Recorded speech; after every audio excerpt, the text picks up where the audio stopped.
Good morning everyone. Our school is started online classes and I will be taking classes for English subject. So last video में अपन ने पढ़ा था chapter 4, उसको complete किया था, जो कि किसने लिखा था? SW लॉन्गफेलो ने, जो किसके बारे में था? चिल्ड्रन, बच्चों के बारे में। अब अपन देखते हैं आज उसकी grammar. Match the word with their meaning.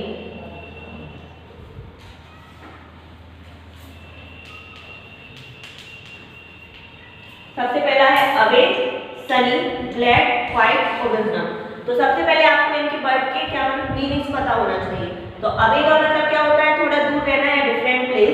Sunny का मतलब होता है जैसे आप सनी एटमॉस्फेयर देखते हैं, सूरज की किरणें होती है वो।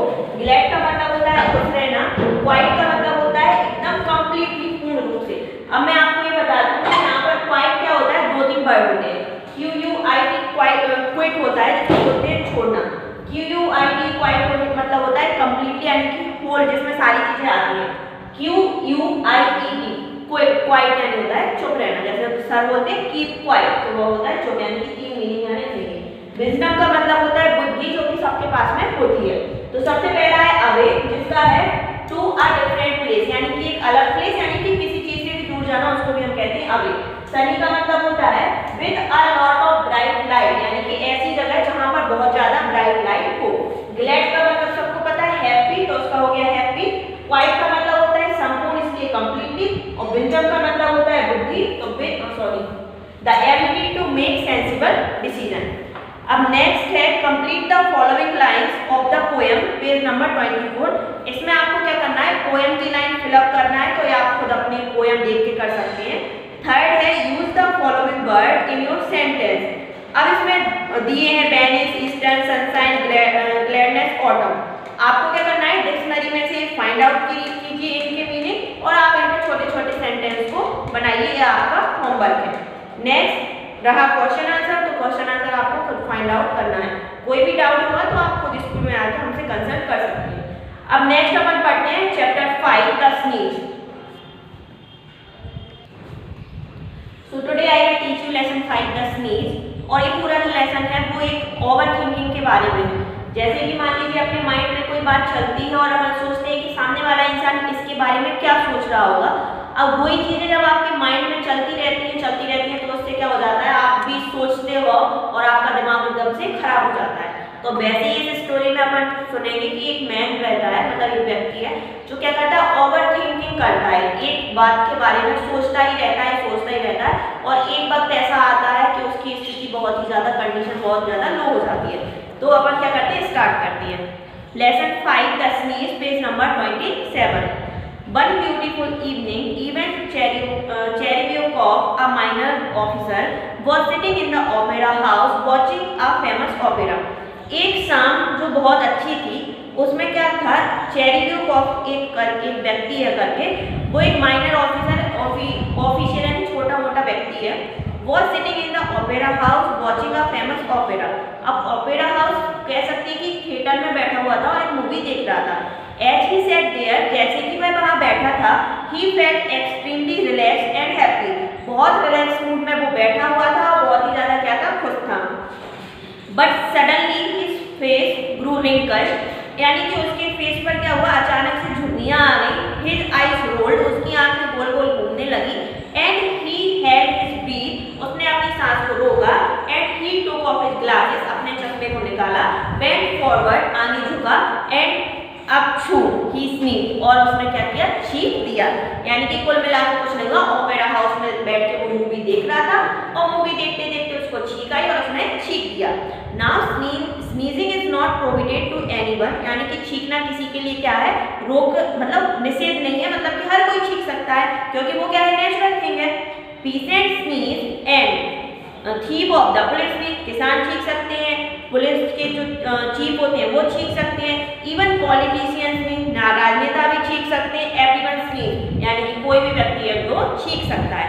Naturally Chervyakov did not feel impressed at what he had done, यानी कि जो चेरेब्याकोव है उनको भी इसमें कोई मतलब शर्म महसूस नहीं हुई, क्योंकि हर कोई ऐसा करता है। ही बाइट हिज नोज, उन्होंने अपनी नाक को पहुंचा, with his handkerchief and glanced about him politely to make sure that he had not disturbed anyone by his sneezing. अब क्या हुआ, उन्होंने रुमाल से क्या किया, अपनी नाक को पोंछा और आसपास उन्होंने देखा कि ऐसा तो नहीं कि मेरे छींकने से क्या हुआ किसी को प्रॉब्लम हुई हो। And then he felt deeply ashamed, और उनको क्या हुआ, खुद ही में शर्म महसूस होने लगी। He saw that an old man who was sitting in front of him was painfully wiping his blood spot and then back of his neck with his club and muttering something. अब क्या हुआ, उसने देख लिया कि मेरे सामने क्या है, एक व्यक्ति है जो थोड़े बूढ़े से हैं, वो बैठे हुए हैं, पीछे से उनका सर क्या था, थोड़ा गंजा सा था, और वो अपने हाथों के ग्लव से क्या था, उसको पोंछ रहे थे और साथ ही साथ में कुछ बड़बड़ा रहे थे। He was Cherevikov recognized General Brizilov of the Department of Highway, यानी कि वो डिपार्टमेंट ऑफ हाईवेज के जनरल ब्रिजिलॉव थे, ऐसा चेरेविकोव ने पता किया। I sneezed on him, thought Cherevikov. He is not my chief, but still it is awkward. I must apologize. अब चेरेविकोव सोचने लगा कि मैंने इनके ऊपर छींक दिया है और ये मेरी चीफ तो है नहीं है, ये तो कोई और है, इसीलिए क्या करना चाहिए, मुझे इनसे माफी मांगनी चाहिए। Cherevikov cleared his throat. Cherevikov ने क्या किया, अपना गला साफ किया, shifted himself forward, आगे की ओर झुके, and whispered in the general's ear, और उनके कान में कुछ कहा। I beg your pardon, your excellency, sneezed on you, I accidentally. मैं आपसे क्षमा चाहता हूँ क्योंकि मैंने क्या किया, आपके ऊपर गलती से छींक दिया। Never mind, आप इसको माइंड, उन्होंने कहा never mind, for heaven's sake, excuse me, I didn't mean to. तो चेरेविकोव ने कहा कि मेरा ऐसा करने का कोई मतलब नहीं था। Oh sit down please, let me listen to what is being said. तो वो जनरल ने कहा कि यार तुम शांति से बैठ जाओ, मूवी में क्या चल रहा है मुझे वो सारी चीजें देखने दो। Chervyakov was terribly confused, he smiled idiotly and began watching the opera again. अब चेरेविकोव को भी थोड़ा अच्छा नहीं लगा कि वो मुझसे ऐसे क्यों बात करी उन्होंने, तो उन्होंने भी स्माइल करी और वो क्या करने लगे, फिर से ओपेरा देखने लगे। He looked at the stage but no longer felt happy. अब वो स्टेज की तरफ देख तो रहे थे बट वो खुश नहीं थे। Anxiety was beginning to trouble him. चिंताएं उनको क्या कर रही थी, परेशान कर रही थी। During the next interval, जैसे ही इंटरवल हुआ, he approached General Brizilov and वो जनरल ब्रिजिलोव के पास गए और उनसे उन्होंने कहा, I sneezed on you, Excellency. मैंने गलती से आपके ऊपर छींक दिया। Excuse me, you see, I did not do it too. मतलब कि तुम जानते हो कि मतलब मैं ऐसा नहीं करता। Oh, enough of that. बहुत हुआ।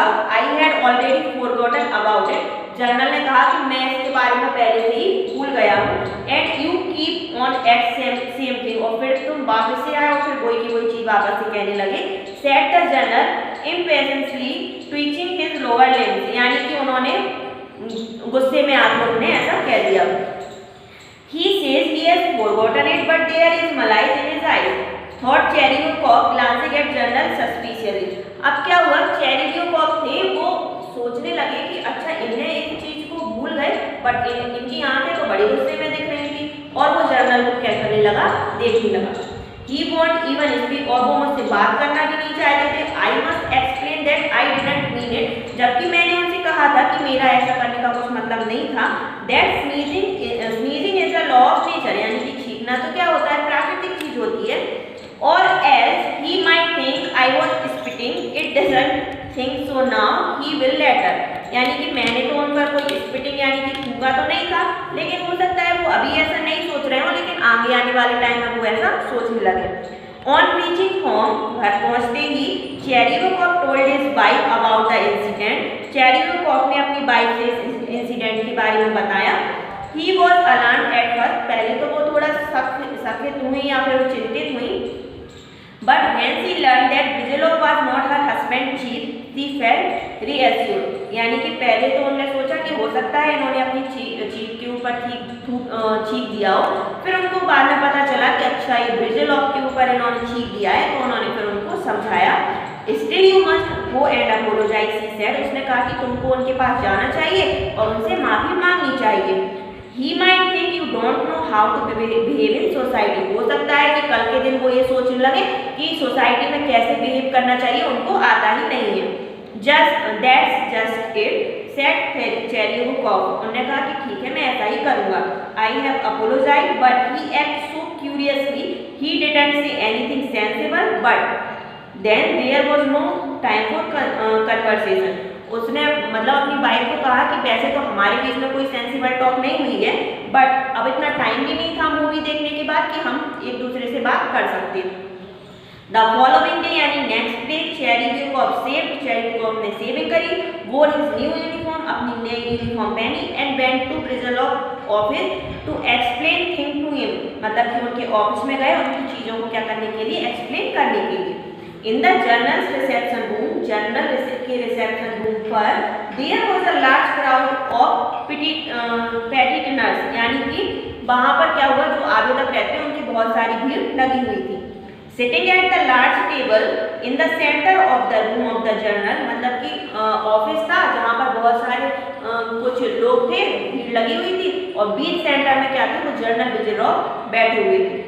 Who had already begun his reception after he had interrogated several of petitioners, the journal raised his eyes Cheryokov, यानी कि सारे क्राउड को देखने के बाद जो जनरल विजिटर ऑफ है उनकी नजर एकदम से Cheryokov के ऊपर पड़ी। Yesterday at the Opera House, if you remember, Your Excellency, that the little official began, I sneezed and accidentally sputtered on you, excuse। मतलब उन्होंने कहा कि कल जब हम ओपेरा हाउस में थे तो मैंने आपके ऊपर क्या कर दिया था, छींक दिया था, तो वो गलती से हुआ था, मैं आपसे अपोलोजाइज करने आया हूँ। You are talking about the same thing again, यानी कि तुम उस बारे में फिर से बात करने के लिए आ गए, क्या नॉनसेंस सी चीज़ है, what can I do for you, मैं तुम्हारे लिए क्या कर सकता हूँ। चेरी ब्यूकॉफ टर्न्ड पेल, चेरी ब्यूकॉफ का चेहरा एकदम से क्या हो गया, पीला पड़ गया। He won't speak to me, he said to himself, उसने खुद अपने आप से कहा कि ये मुझसे क्या करना है, बात करना ही नहीं चाहते हैं। That's mean he is angry, हो सकता है कि ये मुझसे नाराज हो, ये कैसा, वो अपने मन में खुद सोच रहे हैं। I must explain the whole thing to him, मैं उनको क्या करना चाहिए, मुझे उनको सारी चीज़ें बताना चाहिए। When the general had finished his interview, यानी कि जनरल ने क्या किया, अपना इंटरव्यू खत्म किया, सारे जो उनके आवेदक थे वहाँ से चले गए थे। Chervyakov stepped up to him and murmured, Chervyakov फिर से उनके पास पहुँच गया, यानी कि बार बार आपको किसी ने एक बार अपोलोजाइज कर दिया, माफ कर दिया, बार बार आप उसी इंसान के पास जाओगे तो उसको क्या होगा, गुस्सा जरूर ही आएगा। If I dare to trouble you, is it only I can assure you from a feeling of repentance, I didn't sneeze on purpose, Your Excellency must know that। फिर उन्होंने कहा कि मेरा आपको कोई तकलीफ पहुंचाने का कोई इरादा नहीं था, गलती से मैंने आपके ऊपर छींक दिया, मेरा ऐसा कोई पर्पस नहीं था। The journal made a fearful face and waved his hand in the despair. You are simply joking, sir, he said, disappearing behind the door। यानी कि क्या हुआ, उन्होंने अपना निराशा में अपना जैसे हाथ का मूवमेंट करती हैं वैसे ही वो जर्नल ने किया, और उन्होंने कहा कि तुम क्या कोई यहाँ पर जोक करने के लिए आए हो, और उन्होंने कहा कि डोर के पीछे से कह दिया कि तुम यहाँ से चले जाओ। He says I am joking, thought Cherry Wilcox। Cherry Wilcox ने कहा कि ये क्या सोच रहे हैं कि मैं यहाँ पर कोई मजाक करने आया हूँ, but there is no joke about that all। He is a journal and he can't understand what a common man like me is going through। I am going to beg and that man pardon again। I will write him a letter but I will not come here again। मतलब कि उन्होंने कहा कि इनको क्या लगता है मैं यहाँ जोक करने आया हूँ, मैं तो यहाँ पर इनको समझाने और इनसे माफ़ी मांगने के लिए आया हूँ, अब मैं ऐसा नहीं करूँगा कि इनसे माफ़ी मांगूंगा। मतलब कि अब मैं आपको बताती हूँ इसके इंसिडेंट में आगे क्या हुआ। जब वो चेरी ब्यूकॉफ उनके ऑफिस के बाहर गए तो उन्होंने सोचा कि मैं क्या करूँगा, कल इनको एक लेटर लिख के और उनसे माफ़ी मांग लूँगा। अब वो सोचता जा रहा कि इनके पास आने, जर्नल के पास आने का तो कोई फायदा नहीं है, क्योंकि ये क्या सोच रहे हैं कि मैं क्या कर रहा हूँ, मजाक कर रहा हूँ। अब इतना सोचते सोचते वो चला गया। अब बेचारा इतना सोच में हो गया कि उसे चलते भी नहीं बन रहा था, बट फिर भी जैसे तैसे करके वो घर पर चला गया।